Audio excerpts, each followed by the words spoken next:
오늘 하나님의 말씀 요한복음 20장 11절에서 18절 말씀입니다. 제가 간단하게 한국말로 설교를 할 텐데 여러분들 자막에 영어로 번역이 될 것입니다. 그리고 제가 마무리한 후에 우리 제니 리 전도사님께서 영어로 간단하게 서머라이즈 하도록 하겠습니다.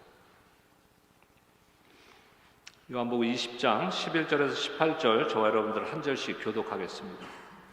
마리아는 무덤 밖에 서서 울고 있더니 울면서 구부려 무덤 안을 들여다보니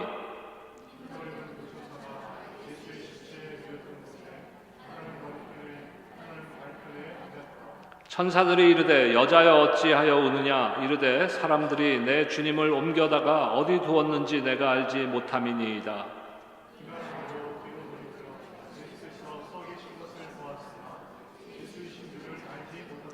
예수께서 이르시되 여자여 어찌하여 울며 누구를 찾느냐 하시니 마리아는 그가 동산지기인 줄 알고 이르되 주여 당신이 옮겼거든 어디 두었는지 내게 이르소서 그리하면 내가 가져가리이다.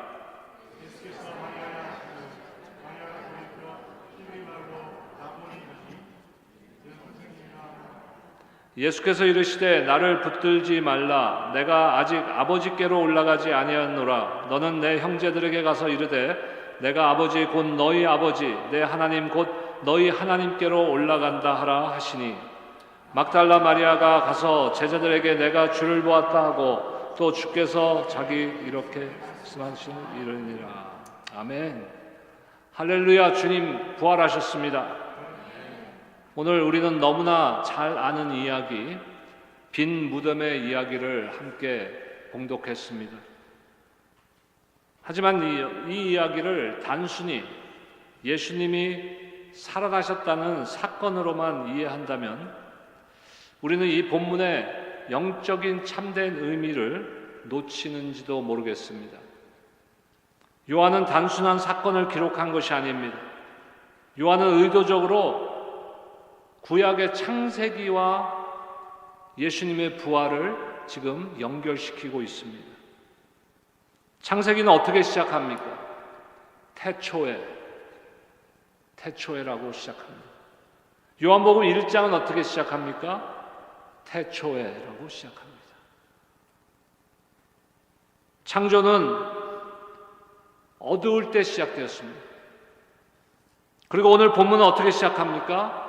아직 어두울 때, 그때 마리아가 무덤으로 갔습니다.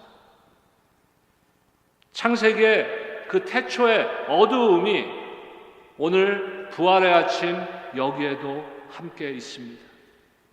무덤은 어디에 있습니까? 동산 안에 있습니다. 아담과 하와의 이야기도 어디서 일어나고 어디서 이루어집니까? 바로 동산에서 일어나고 동산에서 이루어집니다. 아담과 하와의 동산 이야기는 무엇으로 시작했어요? 창조의 생명의 창조로 시작되어서 죄로 인해서 죽음으로 끝났습니다.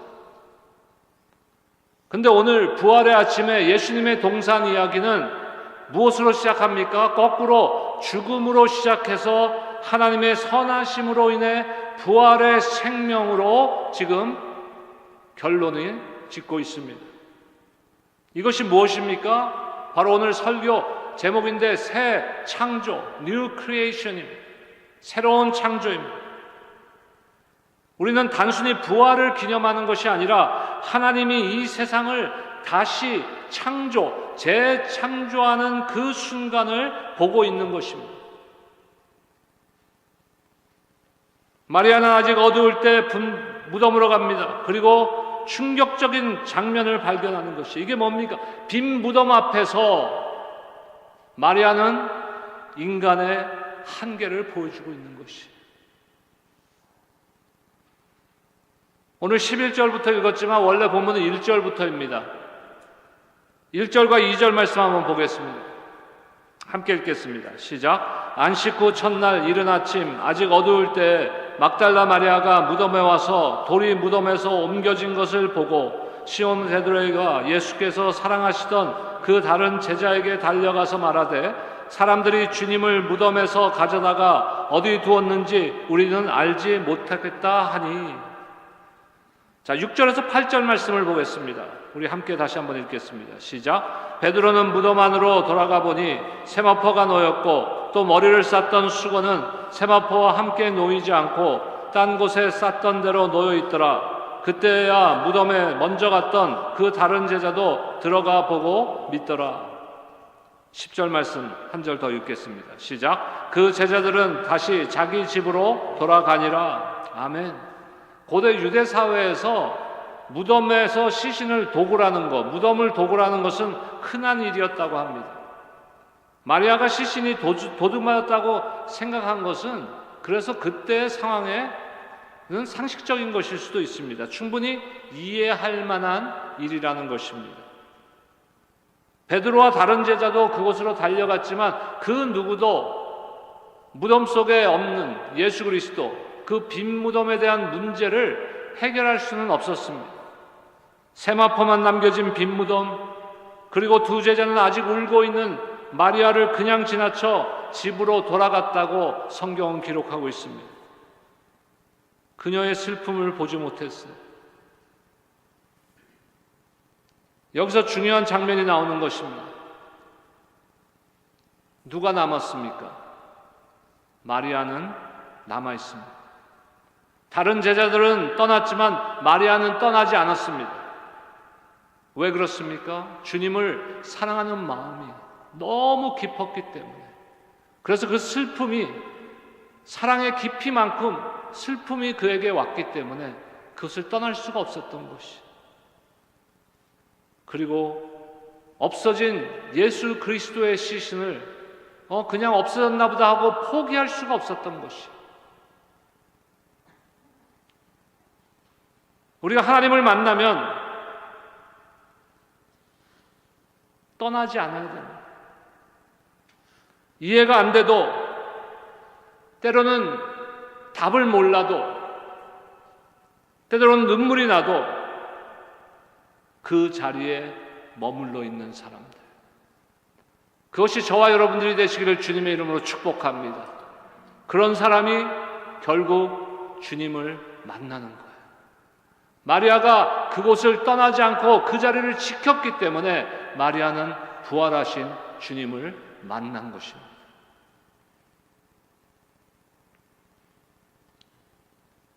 하지만 마리아는 예수님이 누군지 알아보지 못합니다.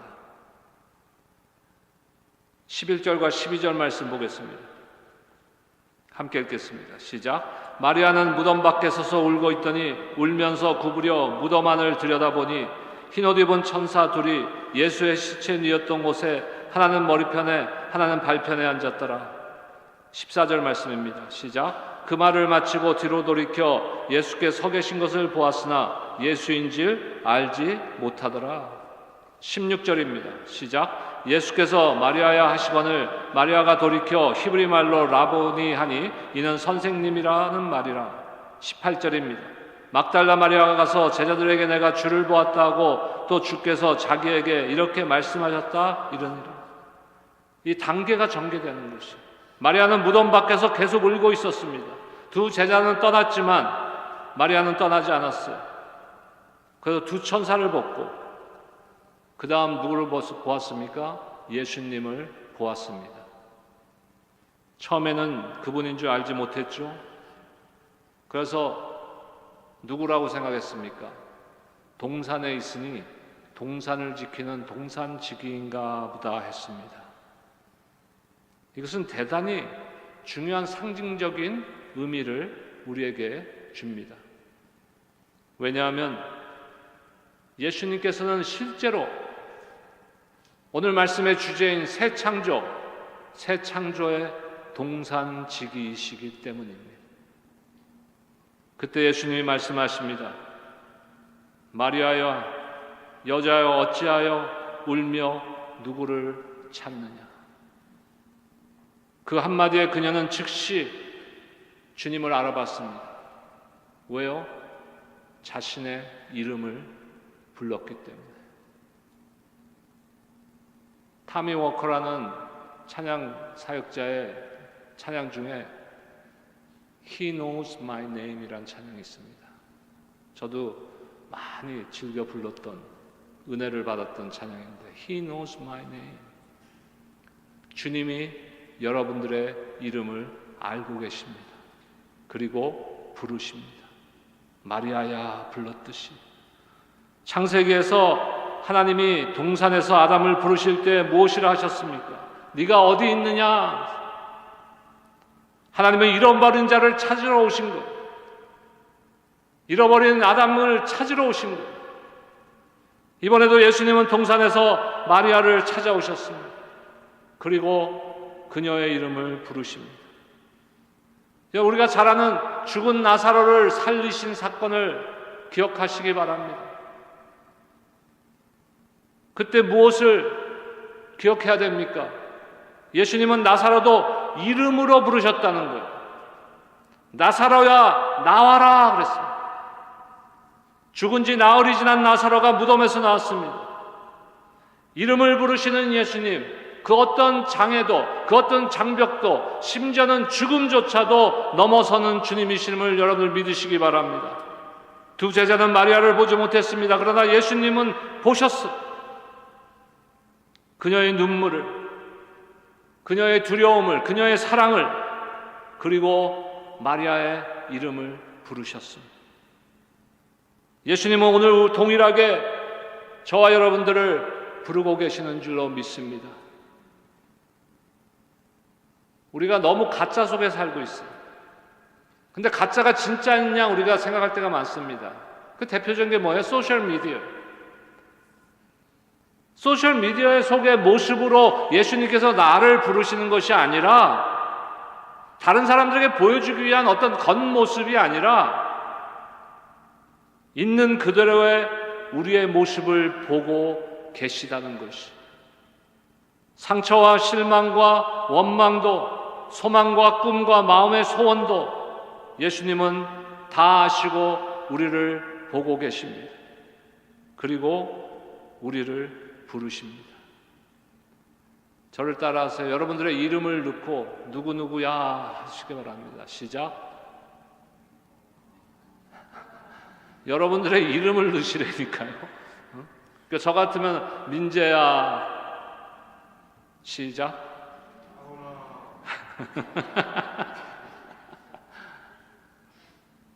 여러분들 쑥스러워요? 근데 이것이 좋은 소식이에요. 이것이 복음이에요. This is gospel. 여러분들의 이름을 부르시고 계시다는 것이. 죽음은 패배했습니다.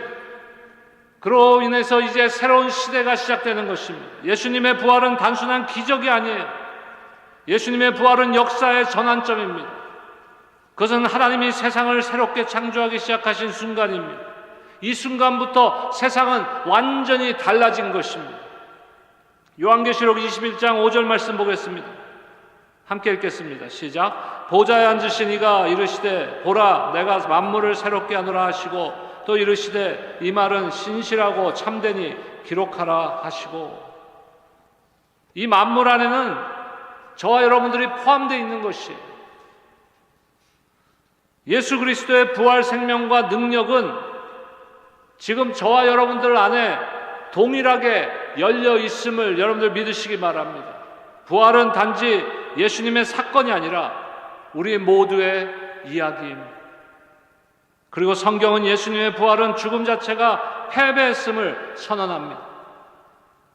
고린도전서 15장 55절 말씀입니다. 함께 선포하겠습니다. 시작. 사망아 너희 승리가 어디 있느냐? 사망아 내가 쏘는 것이 어디 있느냐? 예수님은 죽음을 피하지 않으셨어요. 죽음을 통과하셨습니다. 그리고 죽음을 이기셨습니다. 그래서 이제 죽음은 우리를 지배하지 못한다는 것을 여러분들 믿으시기 바랍니다. 우리도 언젠가 이 육신의 죽음을 통과할 것이에요. 하지만 그리스도 안에서 우리도 죽음의 패배라는 것은 없습니다.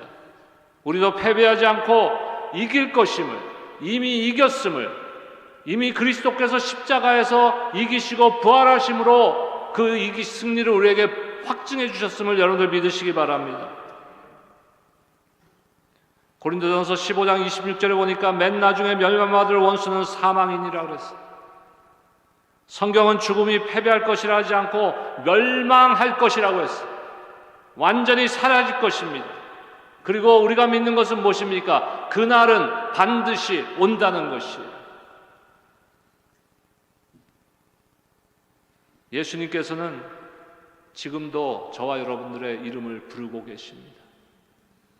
부활은 단순한 교리가 아닙니다. 지금 나의 삶 가운데, 여러분들의 삶 가운데 지금도 일어나고 있는 현실입니다. 예수님은 살아계십니다. 그리고 저와 여러분들의 삶 가운데 일하고 계십니다. 우리 각자의 이름을 주님께서 부르심을 날마다 듣고 살아가기를 축복합니다. 여러분들 이름을 부르면서 나와라, 새롭게 되라, 다시 시작하라, 지금도 부르고 계십니다. 이것이 부활입니다. 여러분, 그 부활을 원하십니까? 고린도전서 15장 58절 함께 선포하겠습니다. 시작. 그러므로 내 사랑하는 형제들아, 견실하며 흔들리지 말고 항상 주의 일에 더욱 힘쓰는 자들이 되라. 이는 너희 수고가 주 안에서 헛되지 않은 줄 알미라. 아멘. 그리스도께서 부활하셨습니다. 저를 따라합시다. Christ is risen. 그리고 지금 여러분의 이름을 부르고 계십니다. 우리 제니 전사님 나오셔서 간단하게 요약해 드리도록 하겠습니다.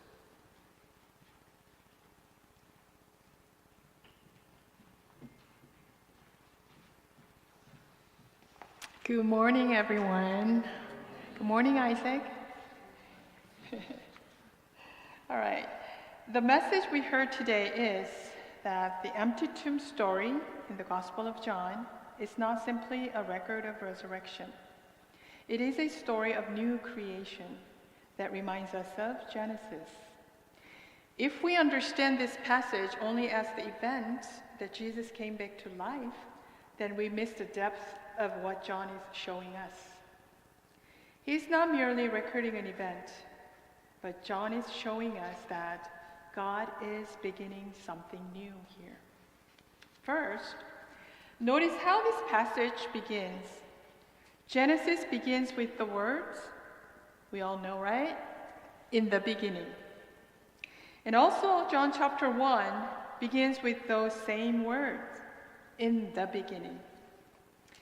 And then John chapter 20 begins, while it is still dark. The darkness of Genesis here again. Also, this story happens in a garden. That matters because the story of Adam and Eve also take place in a garden. In the first garden, life ended in death because of sin.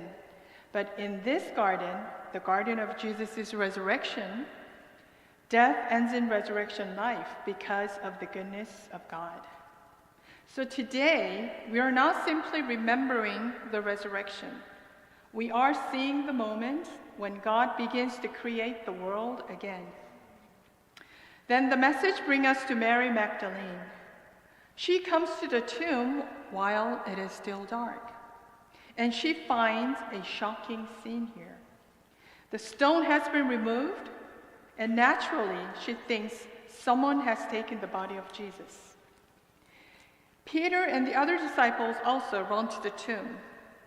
They see the empty tomb and the linen cloth left behind inside, but they still do not fully understand what has happened. Then they go back home. But Mary does not leave. This is one of the most important parts of the message. Mary remains. The other leave, but Mary stays. Why? Because of love, because of grief, and because she does not give up. Even when there's no understanding or there's no answer, and even when tears are falling, the one who remains in that place is the one who meets God. Then Mary stands outside the tomb weeping. She looks in and sees two angels. After that, she turns and sees Jesus standing there. But she does not recognize him. Because the tomb is in the garden, she thinks that he must be the gardener. But this carries deep meaning. Jesus truly is the gardener of the new creation. He is the one through whom God is making all things new. And then everything changes with one word. Jesus says, Mary. And at that moment, she recognized him because he called her by name. Here's the message connects back to Genesis again. In Genesis, in the garden, after sin entered the world, God called out to Adam, "Where are you?" God comes in search of the lost. In the same way, here in John chapter 20, Jesus comes in the garden to seek Mary. He calls her by name. The disciples did not truly see Mary's sorrow, but Jesus saw her.